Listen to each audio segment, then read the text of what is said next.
Noite para o Caio. Aliás, primeira vez que o Caio participa aqui comigo desde que retornou ao trabalho no Troca de Passes. Queria falar que é mais um dos meus espelhos e até pela forma como encara a vida de maneira tão vibrante, tão alegre.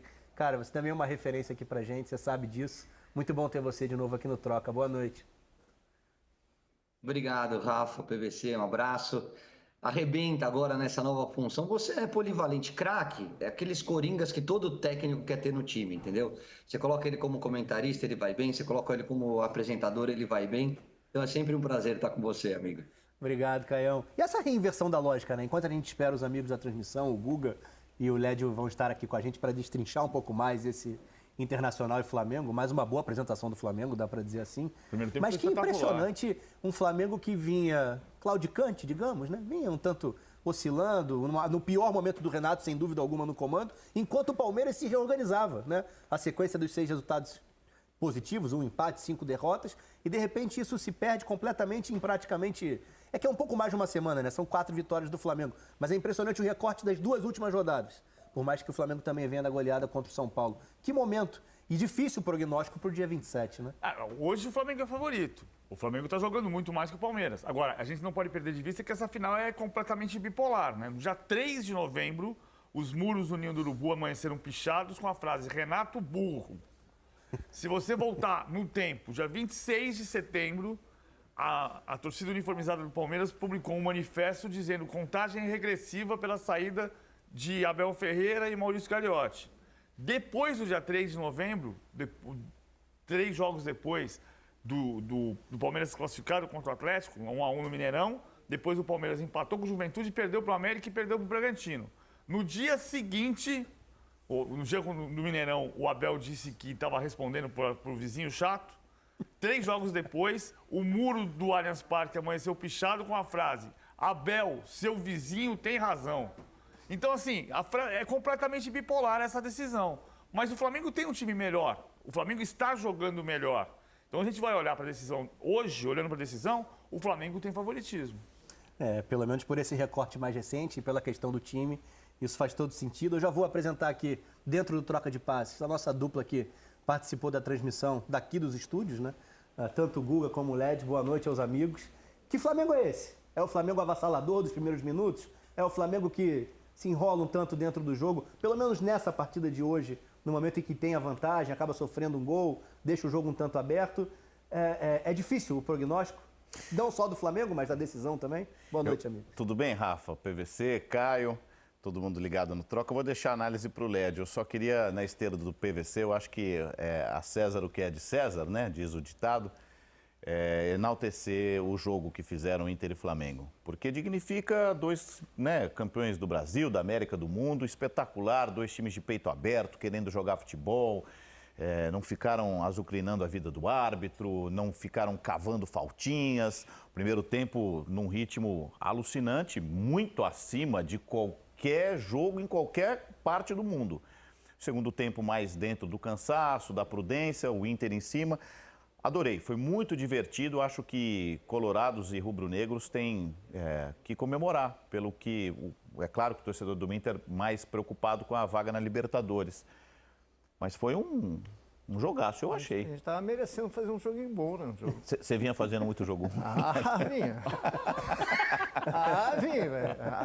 Vinha. 39 finalizações, cara. Tô com PVC, foi um jogaço. O melhor jogo que eu...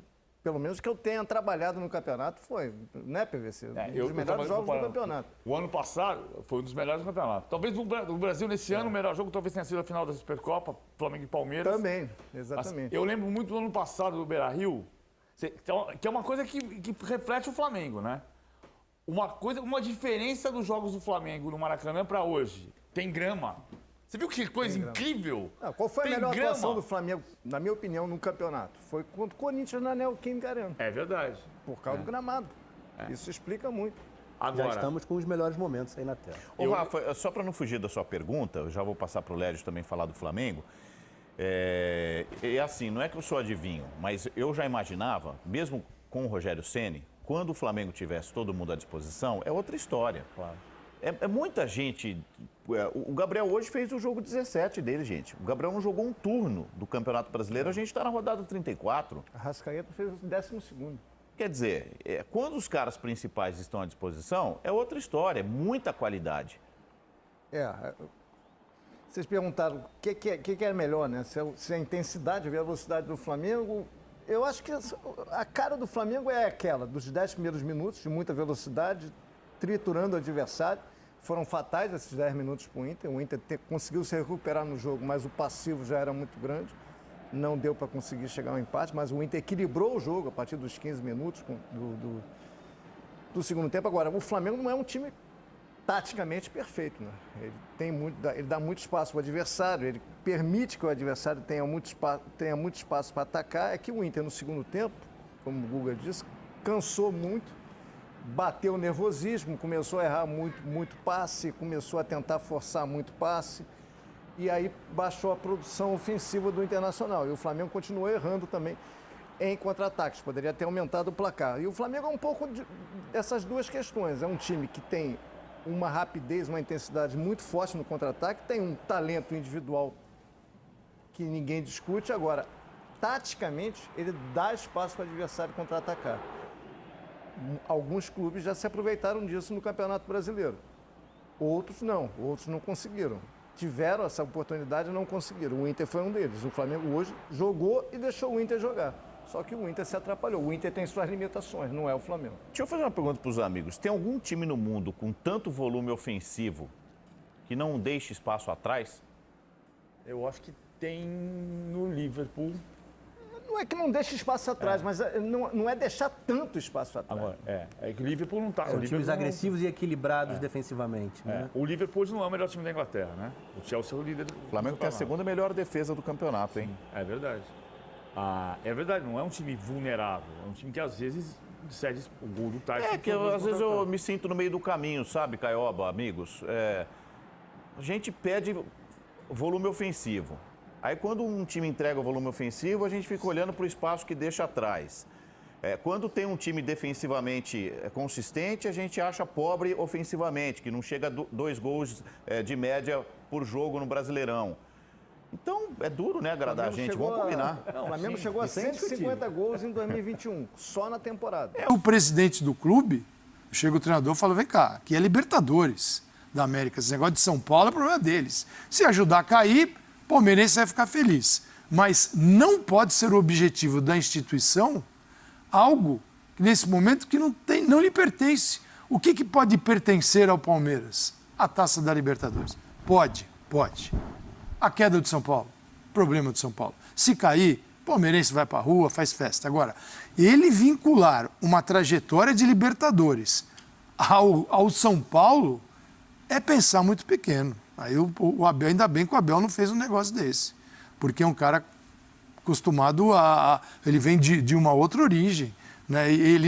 E essa rivalidade não é o cara que viveu a rivalidade. Ele sabe, mas ele não viveu. Eu acho que era assim, seria surpreendente. E o Renato e ele foram bem. O que o Renato vai fazer? É dar mais minutos, talvez, na terça-feira para o Arrascaeta, para ver se ele joga 30, um pouquinho mais, e aí vai passar o resto da semana pensando se começa, se não começa. Porque é o seguinte, o Flamengo que a gente viu hoje, no início, é um Flamengo de pressão. O Flamengo pressiona, encaixa, corre.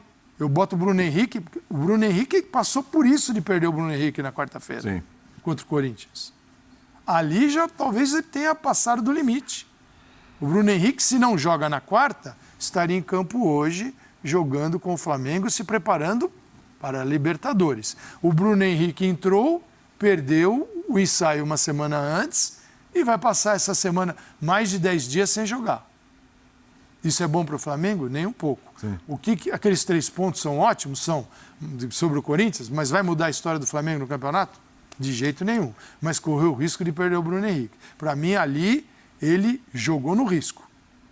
Porque não mudou nada, ele não estava disputando título com o Atlético Mineiro. Gente, o Campeonato Brasileiro, assim, pensando no campeão, já acabou. Você tem tem outras coisas em disputa. Se aí o campeão, mais cedo ou tarde. E ali ele quase perde o Bruno. E agora ele tem Arrascaeta e Bruno, que são super importantes. se a ideia deste Flamengo é pressionar o Palmeiras, com Arrascaeta e Bruno, eu consigo? Talvez não com a mesma intensidade do que com o Michael E com o Vitinho que foi bem. Então, assim, tem uma série de aspectos que isso é uma questão curiosa, hein? Que movem estrategicamente a final. Porque estrategicamente é onde eu posiciono, como eu começo. Eu vou pressionar aqui e vou dar o campo que o meu adversário tanto espera e o adversário está vendo esse começo avassalador, vai falar assim, calma, vamos passar dos 15 vivos. E aí, porque pode ter 120 minutos. Então, eu entendo que ele foi... não havia para onde correr. Mas você falou uma coisa aqui... Dentro da periodização, ainda mais falando isso para um português, que eles são os papas disso. Mas isso que você falou, que a gente estava conversando na redação, é algo bem curioso. E, assim, você tem essa possibilidade do Vitinho e do Michael. Você tendo o Bruno Henrique e o Arrascaeta em condições, mas vamos colocar assim, mesmo que seja um tempo só, somente o Arrascaeta, né? Você arriscaria, de repente, não, eu quero um time intenso no campo. Você deixar o Bruno Henrique e o Arrascaeta no banco? Sair sem os dois para a final contra o Palmeiras? Não, eu acho muito pouco provável. Pelas informações que a gente tem, e tudo bem, as informações, nesse momento, elas podem ser manipuladas, né? Porque isso também pode ser do interesse do clube, e acho que faz parte do jogo. Mas eu não acredito, eu acho que o Bruno Henrique, pelo que a gente sabe, ele vai jogar. E ele não jogou hoje por uma prevenção, né? Tanto que o Bruno Henrique continuou jogando a partida depois daquele episódio, fez o gol, comemorou correndo, inclusive, que não sei se ele faria se não estivesse bem. Então, acho que a discussão do Bruno Henrique, ela não imagino que exista. A do Arrascaeta vai existir. Vai existir por diversos motivos, por uma questão, no caso do que citou o Calçade, por uma questão física e de intensidade que você consegue colocar, por uma questão tática, porque ele e o Michael são jogadores bastante diferentes, e por uma questão técnica também, porque a fase do Michael é uma fase tecnicamente tão boa, e não estou dizendo que ele é melhor que o Arrascaeta, é claro que não é, o Arrascaeta é um jogador único no Flamengo, mas a fase tecnicamente é tão boa que te faz discutir, peraí, eu vou abrir mão desse cara tecnicamente tão bom no começo do jogo, sendo que eu já sei que o Arrascaeta não pode jogar o jogo todo e que se eu colocá-lo no meio do jogo, eu posso eventualmente colocá-lo sem tirar o Michael, né? Porque aí a se gente colocar no meio do jogo, vou ter que substituir a Arrascaeta ainda, porque pode ter mais 30 minutos para jogar. E esse é o contraponto. A decisão do Renato não é fácil, porque esse é o contraponto, era o que o Léo falava há alguns dias, né? A questão do Arrascaeta também é que se você guarda para colocá-lo em campo e sabe que ele tem, sei lá, condições de jogar 30 minutos, você vai colocá-lo aos 15 do segundo tempo, sem saber se eventualmente depois dos 45 do segundo tempo vai ter mais jogo, porque tem prorrogação. Então, você tem bons argumentos para os dois lados, né? Eu acho que a decisão não é fácil e não adianta, né? A gente depois dizer, o Renato acertou, o Renato errou.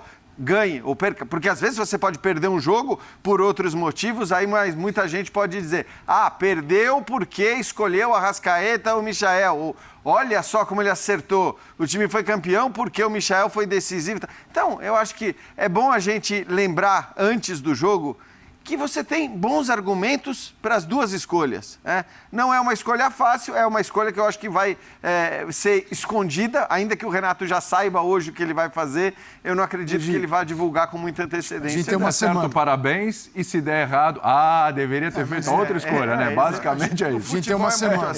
Tem uma semana e tem um jogo na terça. Hoje, sábado, eu vejo o time que jogou hoje com o Bruno Henrique, sem o Vitinho, e o Michael jogando no sábado que vem. Porque a menos que ele tenha convicção de que o Arrascaeta joga 45 minutos. Aí é melhor começar com o Arrascaeta. Porque 45 é 45. O segundo tempo pode ter 45, mas pode ter prorrogação. Pode ser 75. E aí você entra com o jogador já guardando uma alteração para ele, também tem isso. Se ele for a alteração, ele já queimou uma. E se ele tiver que ser substituído, um único jogador queimou duas. Isso para uma final, porque o adversário pode mudar 5. Sim. Você tem como lidar com a Arrascaeta. Você muda 5, mas queima 2 com um jogador só. Então, tudo isso tem que estar no panorama do treinador para pensar quem é que começa, quem é que termina. Eu vejo o Flamengo hoje pensando num time que precisa pressionar, correr, jogar, joga o Michael e o Vitinho sai e entra o Bruno Henrique. Hoje, vamos ver o Arrascaeta na terça, quanto que ele vai receber do Renato em campo. Bertozzi chamou... Esse é o João Pedro, o maior especialista do Brasil em geração de renda na internet e o único que já transformou a vida de mais de 30 mil alunos. Encare uma realidade. Para a crise não te derrubar, você precisa ganhar mais dinheiro. Conheça o passo a passo simples e garantido para faturar online pelo menos de 100 a 500 reais por dia, de forma quase automática. Clique agora no link na descrição do vídeo para transformar a sua vida e começar a lucrar hoje mesmo.